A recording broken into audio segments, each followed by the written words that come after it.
Hey guys, welcome back to the Cameron King series. I'm here live in the Mary Lou Williams Library to present about art, President Johnson, and the Civil Rights Movement in today's podcast.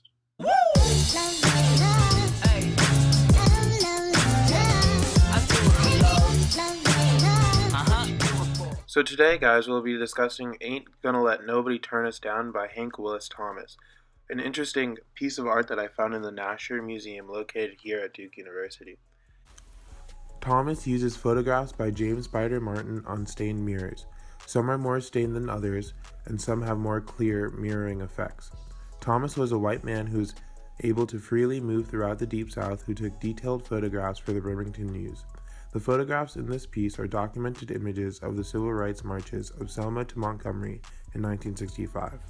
There are depictions which include Bloody Sunday, in which civil rights protesters were gassed and beaten by law enforcers as they attempted to cross Pettus Bridge in Selma. There are also depictions of important figures such as Martin Luther King, Hosea Williams, and John Lewis. The piece is original and moving because the mirrors behind the artwork helps pull the viewer into the events.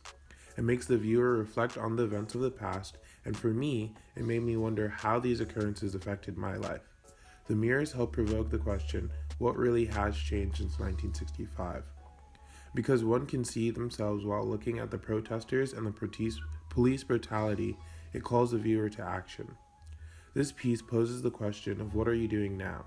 Are you contributing to progress, and what would you have done back in the day? The images also help realize and show a tangible way of digesting the civil rights movement and Lyndon B. Johnson. The civil rights movement was an umbrella term for major campaigns of protest and civil disobedience. Between 1955 and 1968, acts of nonviolent protest and civil disobedience produced crisis situations and productive dialogues between activists and government authorities to bring about social change.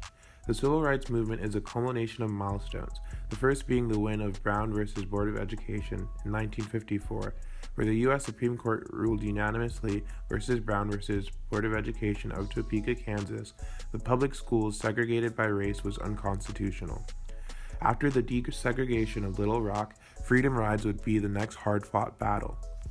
Freedom rides were journeys by civil rights activists on interstate buses into racist segregated South to test the Supreme Court decision, Boynton versus Virginia.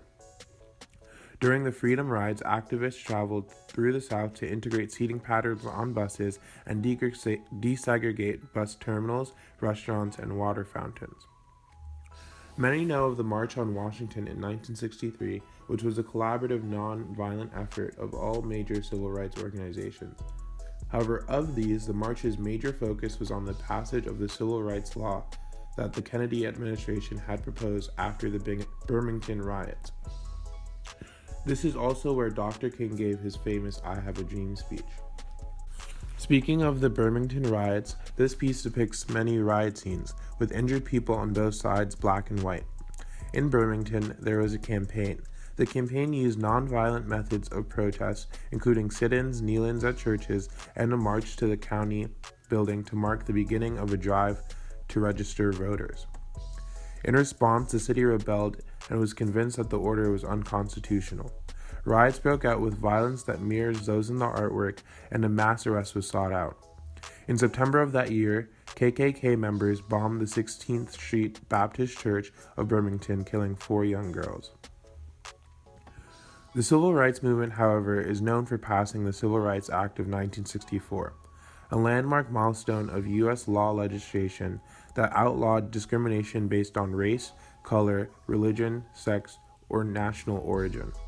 It ended unequal application of voter registration requirements and solidified the ban of racial segregation in schools, at the workplace, and by facilities that serve the general public. This act, as seen in the artwork, created hostility in the white Deep South. Some were for the movement, with the photograph "One Man, One Vote," while others were against it and making signs like "Will this be the new Uncle Sam?" And while the act is considered one of Johnson's biggest achievements as president, some wanted to impeach nigger lover Johnson. President Lyndon B. Johnson was JFK's vice president and the 36th President of the United States from 1963 to 1969. He's described by his biographer to be much loved and greatly hated by some. Not just liked and disliked, but adored by some and despised by others. Some people remember him as kind, generous, compassionate, and considerate, and others describe him as cruel and even vicious.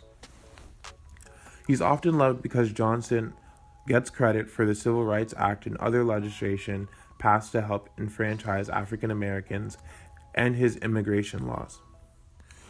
He is often considered a pioneer and the first modern president because he did not shy away from the topic of race.